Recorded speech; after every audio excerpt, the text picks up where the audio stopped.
Praise the lord. ఈరోజు దేవుని వాగ్దానము, నిద్రించుచున్న నీవు మేల్కొని మృతులలో నుండి లెమ్ము, క్రీస్తు నీ మీద ప్రకాశించునని ఆయన చెప్పుచున్నాడు. ఎఫెసీలకు రాసిన పత్రిక 5వ అధ్యాయము 14వ వచనము. సహోదరి సహోదరులారా, ఈ వచనంలో పౌలు ఎఫెసులోని విశ్వాసులను వారి ఆధ్యాత్మిక స్థితిని గురించి హెచ్చరిస్తున్నాడు. క్రీస్తుకు పూర్తిగా లొంగిపోని వారి ఆధ్యాత్మిక స్థితిని వివరించడానికి అతడు నిద్ర మరియు మృతులు అనే పదాలను ఉపయోగించాడు. పౌలు విశ్వాసులను వారి ఆధ్యాత్మిక నిద్ర నుండి మేల్కొని పాపం మరియు దేవుని నుండి వేరుపడడం వలన కలిగే ఆధ్యాత్మిక మరణం నుండి లేవాలని కోరుతున్నాడు. ఈ స్థితిలో ఉన్నవారు బయటికి క్రైస్తవులుగా కనిపిస్తూ లోపల మాత్రం దేవునికి దూరంగా ఉంటారు. దేవుని నుండి మనం దూరమైనప్పుడు అది నిద్ర లాంటిది. పాపంలో జీవించడం అంటే మరణించినట్టు. కానీ మనం మేల్కొని ఆయన వైపు తిరిగితే క్రీస్తు మన జీవితాన్ని వెలుగుతో నింపుతాడు. తప్పిపోయిన కుమారుడు ఉపమానంలో కుమారుడు తండ్రి దగ్గరకు తిరిగి వచ్చినప్పుడు తండ్రి అతనిని ఆహ్వానించాడు, గౌరవించాడు. అతని జీవితంలో వెలుగు నిండిపోయింది. క్రీస్తు కూడా అలా చేస్తాడు. మనం ఆయన వైపుకు తిరిగి వస్తే మనపై ఆయన వెలుగు ప్రకాశిస్తుంది.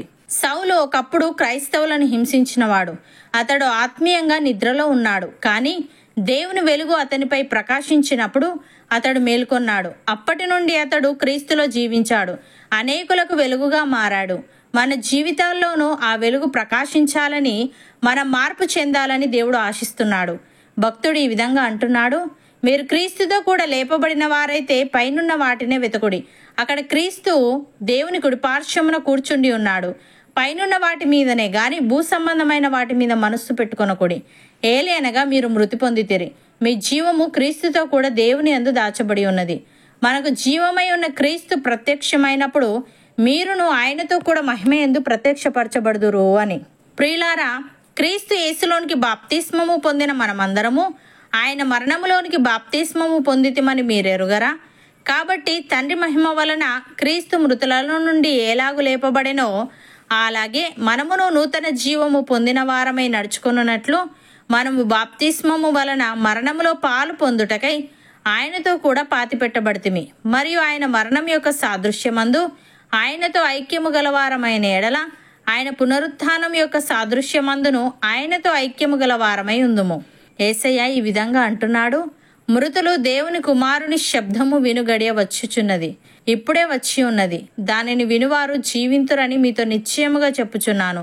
తండ్రి ఏలాగు తనంతట తానే జీవము గలవాడై ఉన్నాడో అలాగే కుమారుడును తనంతట తానే జీవము గలవాడై ఉండుటకు కుమారునికి అధికారము అనుగ్రహించెను. మరియు ఆయన మనుష్య కుమారుడు గనుక తీర్పు తీర్చుటకు అధికారము అనుగ్రహించెను. దీనికి ఆశ్చర్యపడకుడి, ఒక కాలము వచ్చుచున్నది, ఆ కాలమున సమాధులలో నున్న వారందరూ ఆయన శబ్దము విని మేలు చేసిన వారు జీవ పునరుత్థానమునకును కీడు చేసిన వారు తీర్పు పునరుత్థానమునకును బయటికి వచ్చెదరు అని. సహోదరి సహోదరులారా, మీరు కాలము నెరిగి నిద్ర మేలుకొను వేళ అయినదని తెలుసుకొని అలాగు చేయుడి. మనము విశ్వాసులమైనప్పటికంటే ఇప్పుడు రక్షణ మనకు మరి సమీపముగా ఉన్నది. రాత్రి చాలా గడిచి పగలు సమీపముగా ఉన్నది గనుక మనము అంధకార క్రియలను విసర్జించి తేజస్ సంబంధమైన యుద్ధోపకరణములు ధరించుకుందాము. అల్లరితో కూడిన ఆటపాటలైనను మత్తైనను లేకయు, కామ విలాసములైనను పోకిరి చేష్టలైనను లేకయు, కలహమైనను మత్సరమైనను లేకయు, పగటి యందు నడుచుకున్నట్టు మర్యాదగా నడుచుకుందాము. మెట్టుకు ప్రభువైన యేసుక్రీస్తును ధరించుకొనిన వారై శరీరేచ్ఛలను నెరవేర్చుకొనుటకు శరీరము విషయమై ఆలోచన చేసుకొనకుడి. అవును అన్నవారు నాతో పాటు ప్రార్థనలో ఏకీభవించండి. పరిశుద్ధుడా, ప్రేమగల తండ్రి, నిద్రించుచున్న మేము మేల్కొని మృతులలో నుండి లేవాలని క్రీస్తు మా మీద ప్రకాశించునని నీవు తెలియజేశావు. తండ్రి, నీకు స్తుతులు.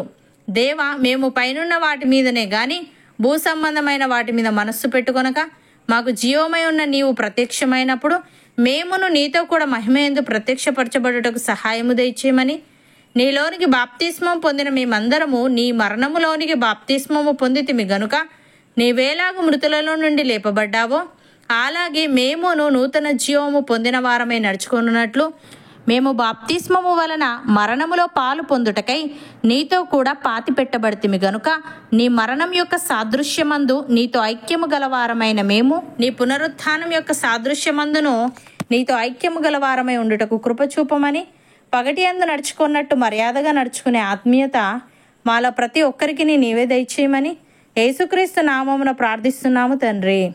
ఆమెన్.